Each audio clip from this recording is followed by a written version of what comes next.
Assalamualaikum warahmatullahi wabarakatuh. Kami akan menjelaskan sejarah partikel elementer. Saya adalah Syifa Nur Aisyah dan rekan saya Amelia Putri, Ismail Sisa dan Rahmayu. Saya akan menjelaskan pada era klasik.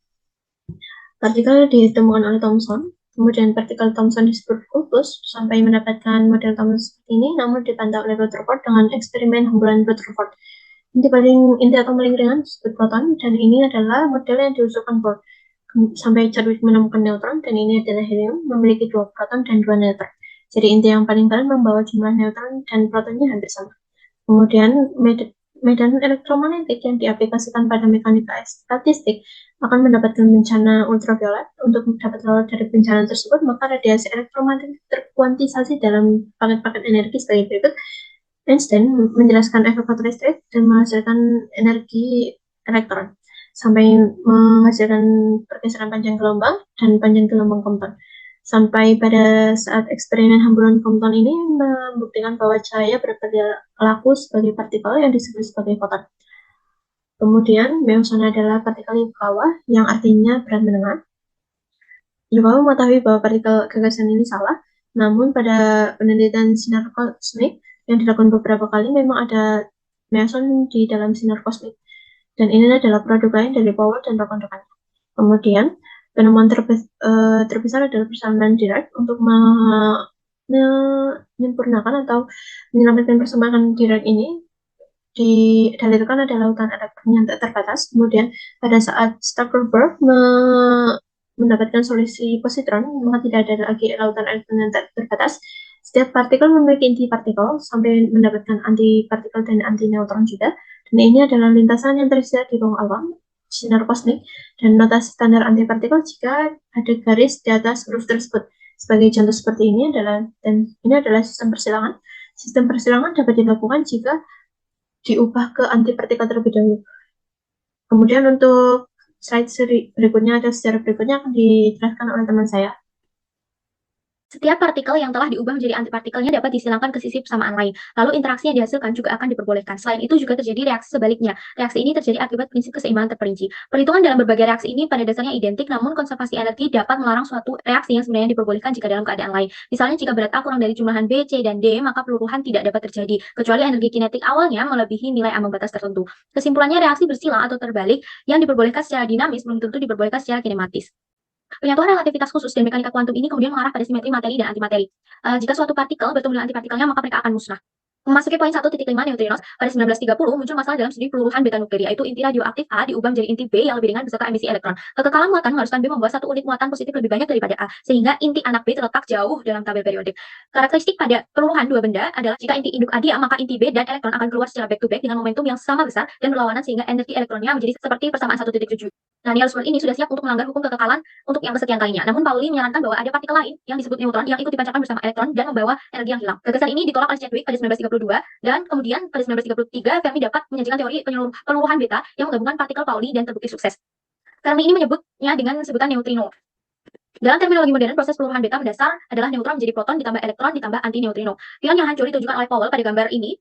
Muon muncul pada sudut sekitar 90 derajat terhadap arah pion aslinya, menunjukkan bahwa ada partikel lain yang dihasilkan dalam proses peluruhan pion. Partikel inilah yang diasumsikan sebagai neutrino Pauli. Selain itu, ada perkembangan dari Powell juga beberapa bulan setelah makalah pertama mereka.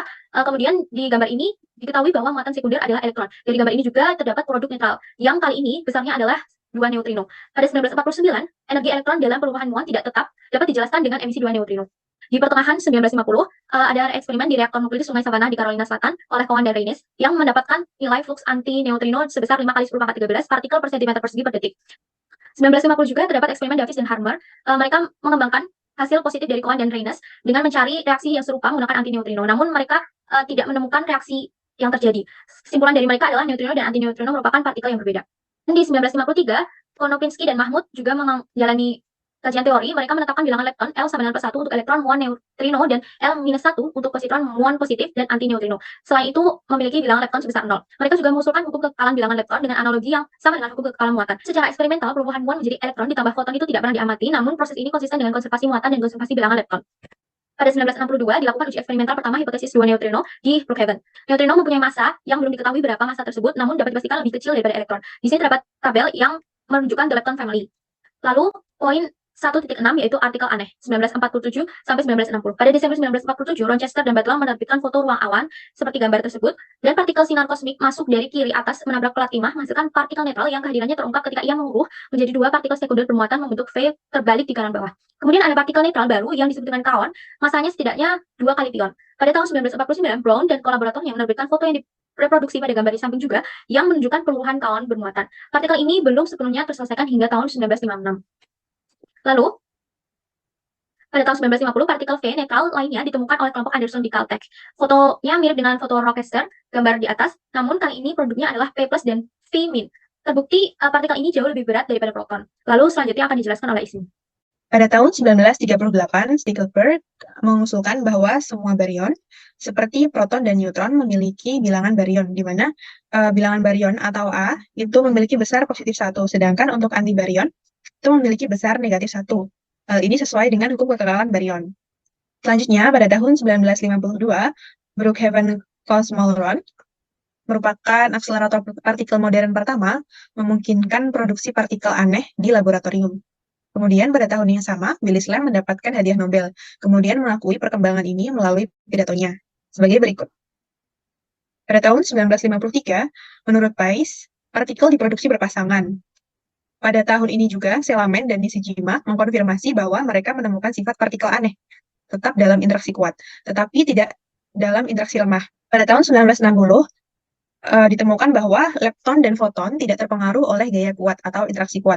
Kemudian konsep keanehan tidak berlaku bagi lepton dan foton. Kemudian pada tahun ini juga situasi fisika hadron menjadi rumit, sehingga partikel yang berinteraksi kuat dibedakan menjadi dua, yaitu baryon dan juga meson. Kemudian perbedaan antara keduanya ada pada muatan, keanehan, dan massa. Partikel elementer juga menunggu tabel periodik mereka sendiri. Pada tahun 1961, Murray-Gell-Mann memperkenalkan jalan berunsur 8 yang mengatur baryon dan meson dalam pola geometri sesuai dengan muatan dan keanehan. Menemukan konsep baru yaitu hypercharge yang memperkenalkan nilai keanehan yang berbeda untuk setiap meson dan baryon. Partikel omega minus yang dijelaskan oleh prediksi Gell-Mann ditemukan. Gell-Mann dan Zwick mengusulkan model quark dan menyatakan bahwa semua hadron terdiri dari unsur-unsur mendasar yang disebut quark dalam 3 jenis yang membentuk segitiga eightfold Wave. Kemudian ada aturan komposisi. Yang pertama, setiap baryon terdiri dari 3 quark dan setiap antibaryon terdiri dari 3 antiquark. Kemudian yang kedua, setiap meson terdiri dari satu quark dan satu antiquark. Pada tahun 1970, kegagalan untuk menemukan quark secara eksperimental menyebabkan skeptisisme terhadap model quark. Eksperimen menunjukkan bahwa muatan proton terkonsentrasi pada gumpalan kecil di dalam hadron, serupa dengan inti atom. Nah, selanjutnya adalah model quark yang tidak sejalan dengan prinsip eksklusi Pauli, di mana ini menyatakan tidak ada dua elektron yang menempati keadaan yang sama. Oleh karena itu, pada 1964, Greenberg menyarankan jalan keluar, di mana quark tidak hanya terdiri dari berbagai tipe atau flavor, tapi juga warna. Nah, selanjutnya adalah November Revolution. Pada tahun 1974 ditemukan si Mason oleh kelompok T yang menyebutkan partikel tersebut adalah J dan kelompok Richter yang menyebutkan adalah C. Nah, J atau C ini adalah Mason yang netral secara elektrik, sangat berat, umurnya luar biasa panjang yaitu 10⁻⁻20 detik sebelum hancur. Nah, berikut adalah gambar dari Chamberian. Lalu apabila quark keempat itu ada, maka pasti ada berbagai jenis baryon dan Mason yang baru. Nah, selanjutnya, teori peluruhan beta 1933 ini hanya berlaku pada energi yang rendah. Nah, oleh karena itu, teori tersebut harus diganti dengan teori yang menyatakan bahwa interaksi dimediasi oleh pertukaran beberapa partikel. Nah, mediatornya itu disebut intermediate vector Thomson. Nah, terdapat 3 intermediate vector Boson, 2 diantaranya bermuatan W positif negatif, 1 Z netral. Nah, massa yang diprediksi adalah segini, dan pada 1983 massa W dan Z yang terukur adalah. Nah, selanjutnya semua materi terbuat dari 3 jenis partikel elementer, yaitu lepton, quark, dan mediator. Lepton jumlahnya ada 12, yang klasifikasinya sebagai berikut. Quark ada jumlahnya 36, klasifikasinya sebagai berikut. Nah, selanjutnya setiap interaksi mempunyai mediatornya. Nah, mediator ini jumlahnya ada 12. Lalu ini adalah gambar dari 3 generasi quark dan lepton. Kenapa hanya ada 3 generasi? Nah, ini dikarenakan hasil eksperimennya quark pada generasi keempat terlalu berat untuk memengaruhi masa hidup lepton. Nah, demikian presentasi dari kami. Kami memohon maaf apabila ada kurang lebihnya. Terima kasih atas perhatiannya. Wassalamualaikum warahmatullahi wabarakatuh.